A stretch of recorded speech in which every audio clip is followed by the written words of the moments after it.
What if the greatest danger to humanity isn't out there in corrupt politicians or crazy extremists, but buried deep inside every one of us? Carl Jung called this hidden force the shadow, and he believed that if we refuse to face it, it could destroy entire civilizations. In this video, we are going to step straight into that darkness, not to get lost in it, but to understand Jung's warning to the world and what it means for your life right now. The shadow, Carl Jung's warning to the world. Let's unpack what that actually means. Carl Jung was a Swiss psychiatrist, one of the pioneers of modern psychology, and for a time a close collaborator of Sigmund Freud. But Jung went far beyond clinical theories. He was trying to understand the soul of modern humanity, why supposedly civilized people keep producing wars, genocides, and totalitarian regimes. Out of that search came one of his most important ideas, the shadow. To understand the shadow, we first need a simple map of the psyche. According to Jung, what you consciously think of as me is only a small part of who you are. That small part he called the ego. Around the ego, you build a social mask, the persona. It's the version of yourself you show to the world, polite, acceptable, successful, normal. But everything that doesn't fit that mask, everything you can't accept about yourself, or aren't allowed to be, doesn't disappear. It sinks into the unconscious. That is where the shadow lives. The shadow is not just your bad habits or your guilty secrets. It's the total sum of all the qualities, impulses, emotions, and potentials you've disowned. It includes aggression, jealousy, greed, cruelty, but also vulnerability, neediness, sexuality, creativity, sensitivity, power, and even brilliance, if those sides of you were never allowed to be expressed. Think of the shadow as a psychological dark mirror. It's everything you don't want to see when you look at yourself. For example, imagine someone who has built their whole identity around being the nice one.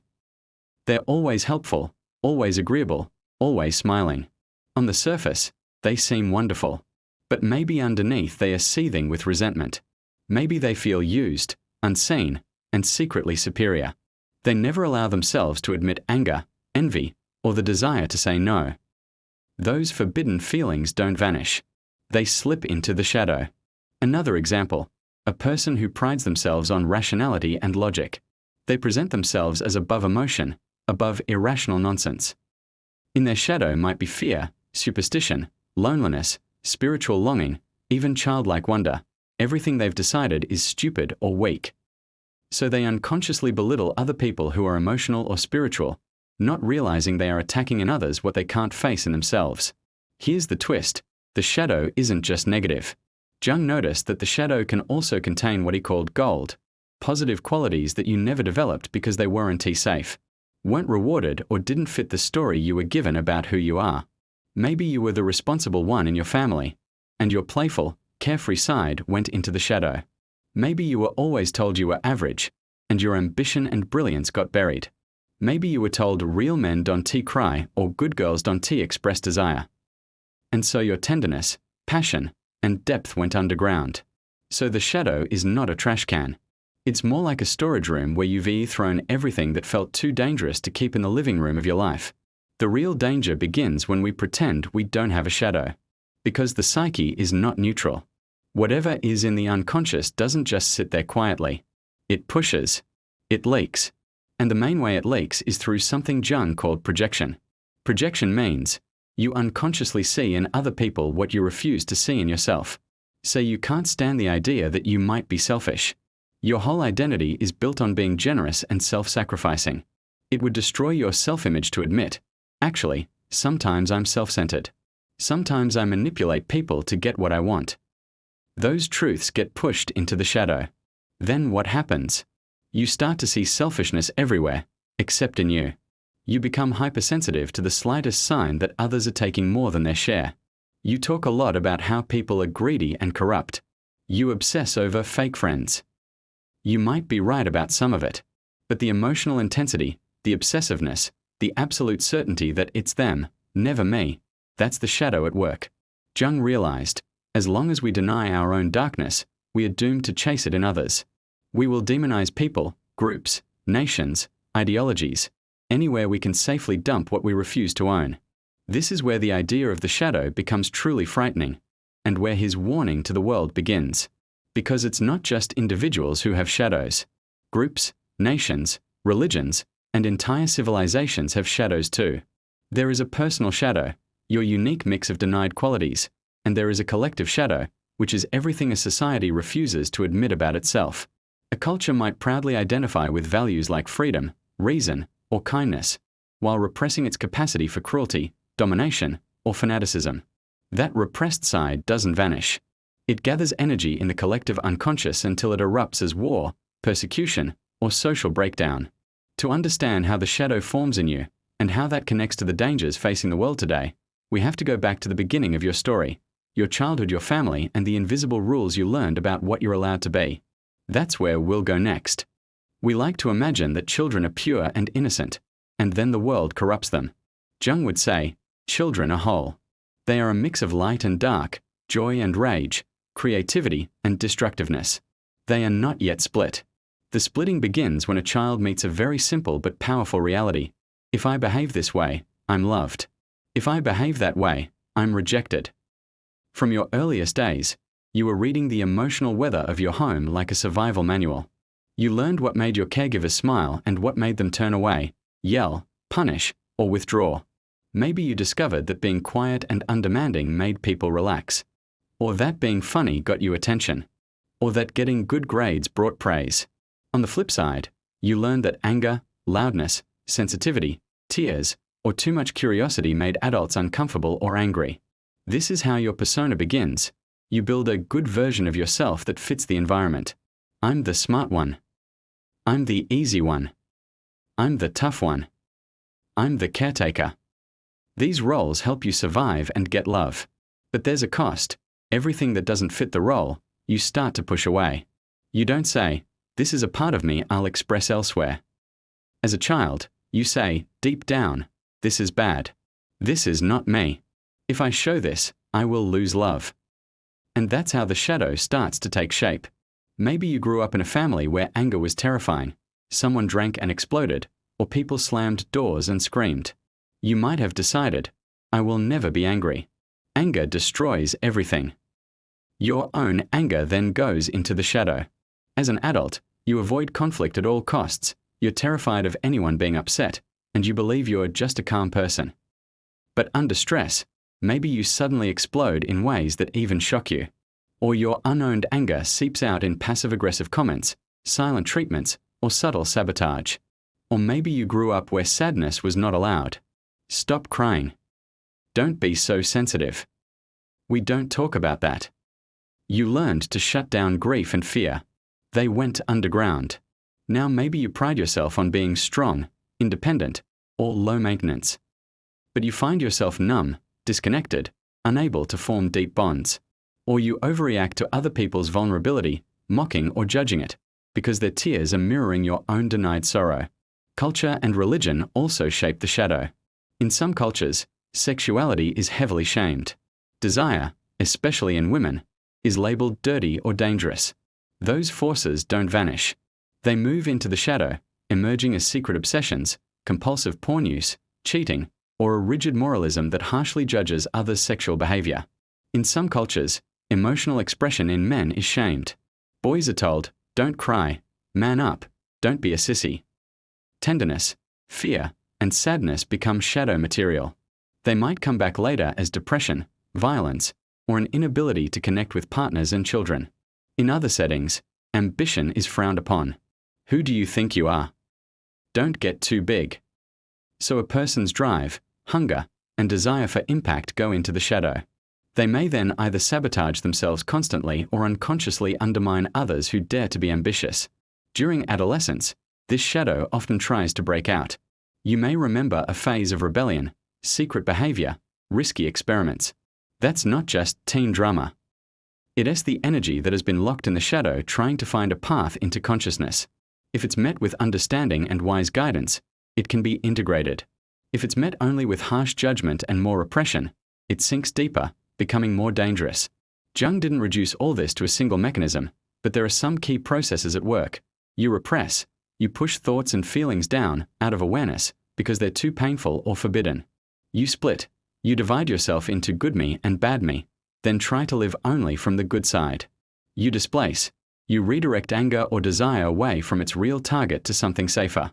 And then, as we saw, you project, you see out there what is actually in here. Relationships are the most powerful mirrors for this. Have you ever noticed how some people instantly fascinate you, or instantly disgust you, with no logical explanation? Sometimes that's chemistry, shared history, or trauma recognition. But often, it's the shadow. You meet someone bold, confident, and unapologetic. Either you idolize them, they're amazing, I could never be like that, or you hate them, who do they think they are? In both cases, it's worth asking, is this person carrying a piece of my shadow? Are they embodying something I've buried? We do this in romance all the time. We fall in love with the parts of ourselves we've lost. Then we try to destroy or control those same parts when they threaten our ego. Someone who has disowned their vulnerability might be drawn to a deeply emotional partner, only to later shame them for being too needy. Someone who has disowned their desire for freedom might fall for a wild, spontaneous person, and later resent them for being irresponsible. On the flip side, the people you absolutely can't stand might also be carrying your shadow. That coworker you describe as fake, the friend you insist is so selfish, the political figure you experience as pure evil. Before you decide you're 100% right about them, Jung would invite you to ask, what is it in me that reacts so violently to this? Where might a piece of this live inside me? This question doesn't magically make the other person innocent. They may truly be manipulative, destructive, or dangerous. But the heat of your reaction, its intensity, its rigidity, is often fueled by something deeper, your own rejected qualities. Now zoom out for a moment and imagine this happening not just in one person or one relationship, but across millions of people in a society. Everyone is playing this same game of denial and projection. Everyone is building a shiny persona and stuffing everything else into the shadow. Whole cultures decide, we are rational, and shove their irrationality into the dark, or we are peaceful, and deny their violence, or we are chosen and pure, and bury their capacity for cruelty. When a whole nation does this, the consequences are no longer just personal neuroses or bad relationships. They become wars, revolutions, and ideological crusades. This is what Jung saw in the 20th century, and this is what shaped his warning to the world. To understand just how serious he believed this was, we need to look at the collective shadow, how entire societies lose their minds, and why Jung thought that ignoring our inner darkness could lead to global catastrophe. If the personal shadow can wreck a single life, the collective shadow can wreck civilizations. Jung lived through World War I and World War II. He watched Europe, supposedly the height of culture, science, and religion, slide into barbarism. Germany, one of the most educated nations on earth, produced the Holocaust. For Jung, this wasn't just a political story. It was a psychological eruption of the collective shadow. He asked a haunting question: how could such a civilized people commit such inhuman acts? His answer, simplified, was this: the German psyche had built an extraordinary persona, disciplined, rational, cultured, Christian, orderly. Underneath that bright image, massive amounts of instinct, aggression, humiliation, and wounded pride had been pushed into the shadow, especially after defeat in World War I and the economic collapse that followed. That repressed darkness didn't disappear. It gathered force. They were not just individuals with evil ideas. They were vessels for the shadow of an entire people. Nazi ideology offered a story that took in all of Germany's buried rage, humiliation, and desire for power, and then projected it outward onto scapegoats: Jews, Roma, Slavs, communists, degenerates. This mechanism, project inner darkness outward onto a vulnerable group, is one of the oldest and most dangerous patterns in human history. The Jews in Nazi Germany, the bourgeoisie in some communist revolutions, ethnic minorities in various nationalist movements, dissenters and heretics in religious purges. In each case, a group decides, we are good, they are evil. We are pure, they are corrupt. If only we could eliminate them, we would be whole, safe, and righteous. This is the collective shadow at work. A society that refuses to face its own cruelty, greed, and destructiveness turns those qualities into monsters outside itself. It then feels justified, morally obligated even, to destroy those monsters. Jung saw this not only in fascism, but in all forms of mass ideology. In his book, The Undiscovered Self, written after World War II, he warned that modern people place too much faith in large systems: political parties, mass movements, scientific progress, technology. He was especially concerned about any ideology, left, right, religious, secular, that claims to have absolute truth and demands total loyalty. Why? Because the more absolute and pure any system claims to be, the more it needs to deny its own shadow. A political movement that says, "We are the party of justice and equality," will be tempted to deny its capacity for oppression and cruelty. A movement that says, "We are the defenders of tradition and morality," will be tempted to deny its capacity for corruption, hypocrisy, and abuse. A religious group that says, "We have the one true path to God," will be tempted to deny its fanaticism and capacity for violence. When that denial becomes collective, the shadow goes underground and grows.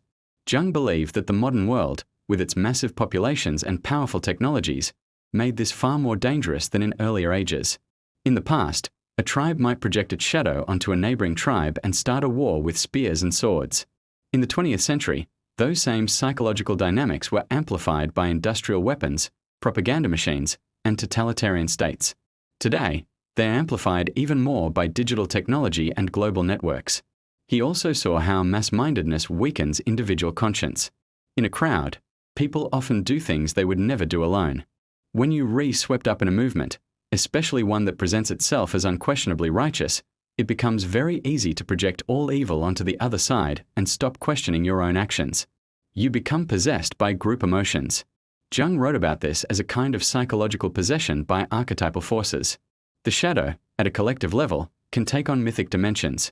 The enemy becomes the devil, the plot against your group becomes a world conspiracy, your leader becomes a savior or a god. We see milder versions of this every day in politics and culture. Think about how quickly people on both sides of a debate dehumanize their opponents. Listen to the language. They're trash. They're animals. They're not even human. This is exactly what every genocide and purge has needed. A story that turns real human beings into carriers of evil. Jung's warning to the world was simple and brutal. If we do not become conscious of our own shadow, individually and collectively, we will continue to create external enemies and fight endless wars. And now, with modern weapons and technologies, those wars can end life on a massive scale. He was writing at a time when the nuclear bomb had just appeared. For Jung, this was the most terrifying symbol of the gap between our technological power and our psychological maturity. Humanity had gained godlike power to destroy, without having gained the corresponding wisdom to handle its own inner darkness. We can easily update this warning for our time. Our tools have become exponentially more powerful. Nuclear weapons still exist. Biotech, AI, cyber warfare, and surveillance systems are advancing. Yet psychologically, we are still prone to denial, projection, and primitive us versus them thinking. Jung was not naive. He did not think we could build a perfect world or eliminate evil. But he believed something very specific. The only real antidote to mass madness is the development of conscious individuals, people who have taken responsibility for their own shadow and who therefore are less likely to be swept up into collective hatred. He put it this way, in essence, the salvation of the world depends on the individual. Not the individual as a selfish consumer or isolated ego, but the individual who has looked into their own darkness and in doing so become truly human, capable of saying no to both their own worst impulses and the destructive currents of the crowd. That all sounds noble in theory. But what does it actually look like in practice? How do you, personally, begin to meet your shadow in a way that doesn't overwhelm you or turn into more self-hatred? That's what we'll explore next. Let us bring this down from the level of nations and ideologies to something much closer, your daily life. Because Jung's warning to the world isn't just a message for governments and leaders. It's a message for you. The world is not some abstract thing out there. It is made out of individuals, each carrying their own shadow, each either owning it or projecting it. So how do you begin to work with your shadow? First, understand this. Shadow work is not about becoming a better person in some moralistic way. It's about becoming a more whole person. It's about trading illusion for reality. A practical doorway into the shadow is your emotional overreactions. Think of the last time something or someone got under your skin, way more than the situation seemed to justify. Maybe someone made a small mistake and you exploded. Maybe a casual comment from a friend sent you into a spiral. Maybe seeing a certain kind of person on social media fills you with rage, contempt, or obsessive envy. These intense reactions are clues. They're like smoke rising from an underground fire. When you feel that much charge, ask yourself, what exactly am I reacting to? What do I see in this person or situation that feels so unbearable? Then ask a second, harder question. Where does something like this live in me? If you're furiously judging someone for being lazy, where might your own need for rest, play, or refusal to overwork be hiding? If you despise someone for being fake, where are you not fully honest about your own motives? If you're obsessed with how arrogant someone is, where are you secretly craving recognition and superiority? Journaling can help here. Write out your rant about the person or situation you're upset about. No censorship. Let your ego speak. They're so X, they always Y, I hate when they Z.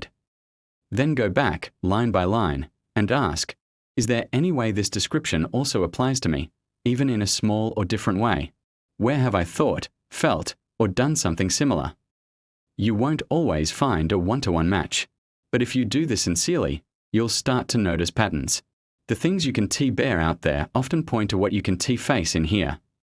Another powerful path to the shadow is your dreams.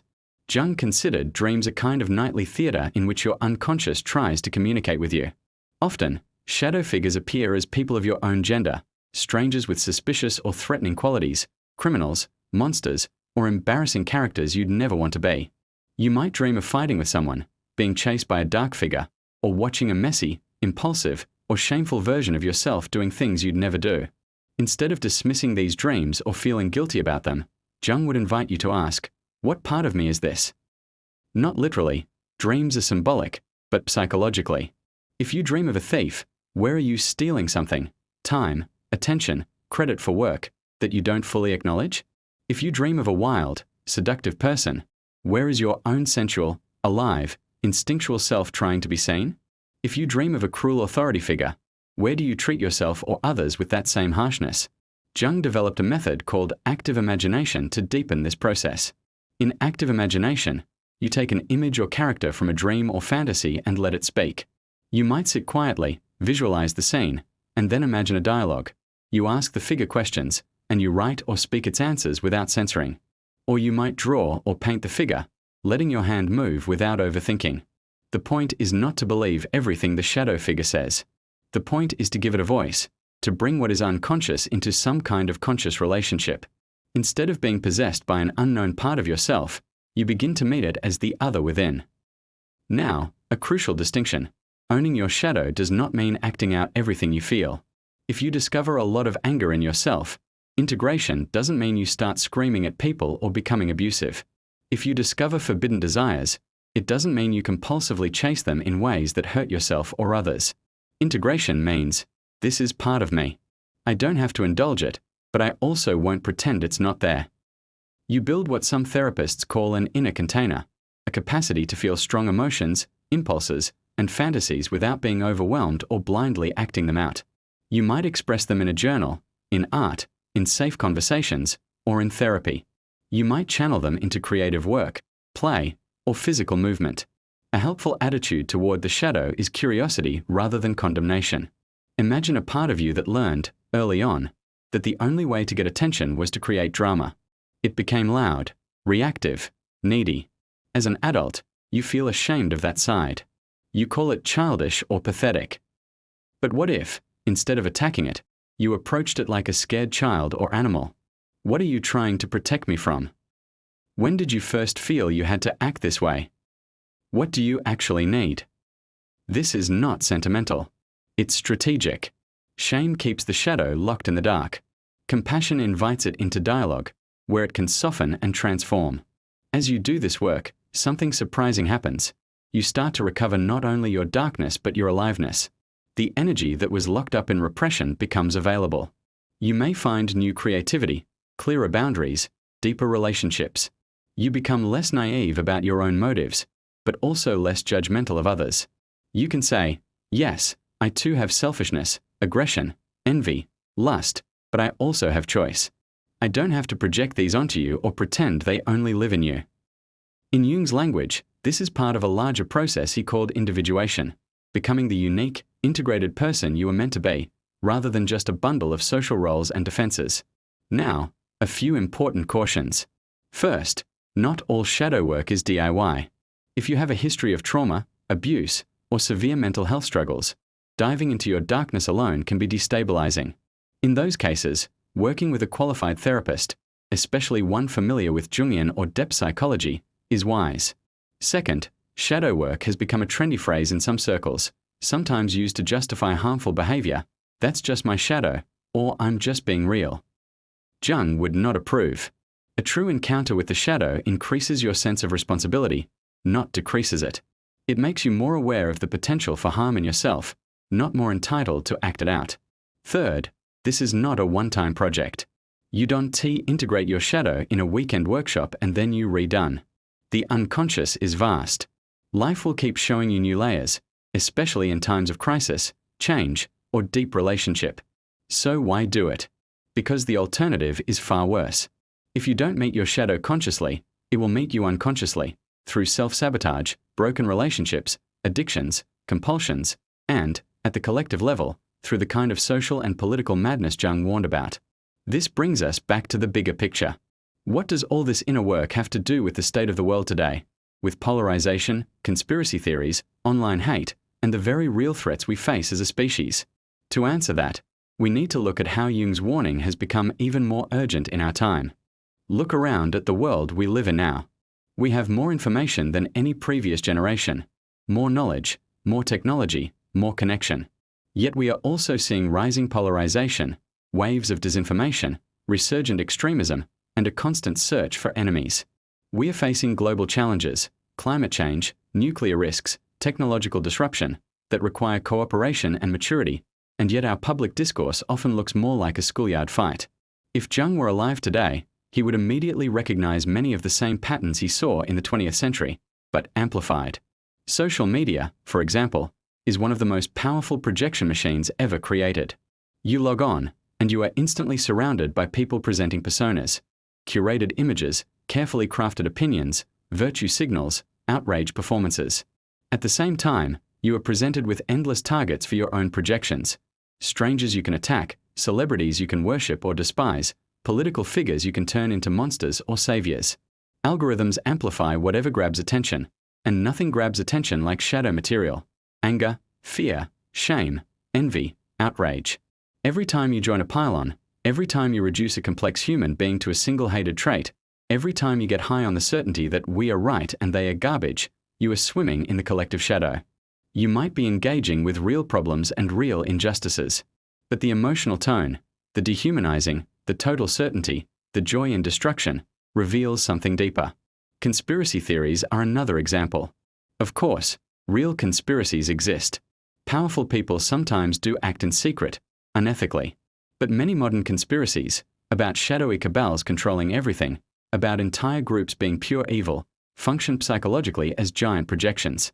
They take all the complexity, ambiguity, and randomness of history and collapse it into a simple story. There is a small group of them who are guilty of everything.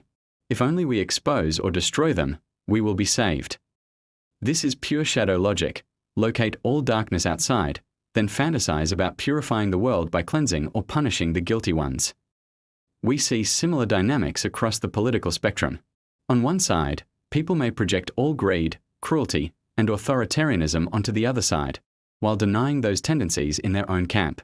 On the other side, people may project all weakness, degeneracy, and danger onto their opponents, while denying the corruption and fanaticism among their own. Moral certainty feels good. It gives a clean identity. We are the good guys. Jung would say, the firmer you cling to an image of your own group as purely good, the more shadow you are likely building behind it. He had a sobering view of evil. For him, evil was not the same as bad people over there. It was what happens when human beings become unconscious, when we become so identified with our persona, our group, our ideology, or our woundedness that we no longer see the full truth of ourselves or others. Most of the worst atrocities in history were not committed by people who thought they were evil. They were committed by people who were convinced they were doing good, or at least doing what was necessary. That's the terrifying part. This is why integrating your own shadow is not some private, self-indulgent hobby. It's a form of quiet resistance to the forces that make atrocity possible. When you know firsthand your own capacity for selfishness, cruelty, cowardice, and illusion, when you've seen those forces in yourself, without collapsing into self-hatred, you are less likely to be seduced by leaders who tell you that all evil is out there in some other race, party, religion, or country. You are less likely to participate in dehumanization because you know how easy it would be for you, too, to become what you hate under different circumstances. Jung reportedly said something along these lines: "The world hangs by a thin thread, and that thread is the human psyche." Today, that thread is being strained by climate stress, economic inequality, rapid technological change, and cultural fragmentation. The temptation to find simple enemies and magic bullet solutions is enormous. Facing the shadow does not mean becoming passive. It doesn't mean saying, "Well, we all have a dark side, so who am I to judge?" That's not consciousness. That's relativism. Instead, it means bringing more clarity, humility, and responsibility into your actions. You still stand against injustice. You still draw boundaries. You still say, "This behavior is not acceptable." But you do it with an awareness that the line between good and evil does not run between groups. It runs through every human heart, including your own. You fight, but you fight cleanly. You oppose, but you do not dehumanize. You recognize that the person you disagree with is also a bundle of wounds, projections, and survival strategies, just like you. Imagine what it would mean if even a small percentage of people in every country began to live this way. Fewer people would be easily manipulated by fear-mongering. Fewer followers would blindly worship leaders or movements. More citizens would be able to hold nuance, to say, "I support these goals, but I see the shadow in my own side too." Conflicts would still happen, but they might be less likely to slide into totalizing hatred. This is Jung's ultimate warning and invitation. Humanity will not be saved by systems alone, by better laws, better technologies, better institutions, if the psyches operating those systems remain fragmented and unconscious. We need external change, yes, but without inner work, every revolution risks becoming the next tyranny, every utopia the next nightmare. So ask yourself, where am I absolutely sure that they are the problem? Where do I feel most morally superior, most certain of my own righteousness? Where do I feel a burning need to expose, punish, or humiliate others? Those are exactly the places Jung would suggest you look for your own shadow, not to collapse your moral sense, but to deepen it. The shadow is not going away. In you, in me, in our cultures, it's here to stay. The question is whether we will go on pretending it only lives in other people, or whether we will finally accept Jung's challenge, to turn inward to face what we fear and to grow up psychologically before our technology and our conflicts destroy what we love. The warning has been given. What you do with it, how you live, how you treat others, how honest you are with yourself, that is where the future is being written, one person at a time. If this exploration of Jung's shadow helped you see yourself and the world a little differently, let me know in the comments which part hit you the hardest. And if you want more deep dives into psychology, philosophy, and the hidden forces shaping our lives, make sure to hit like, share this video with someone who needs to hear it, and subscribe to the channel. It really helps more people find this kind of content, and it supports me in creating more videos like this for you.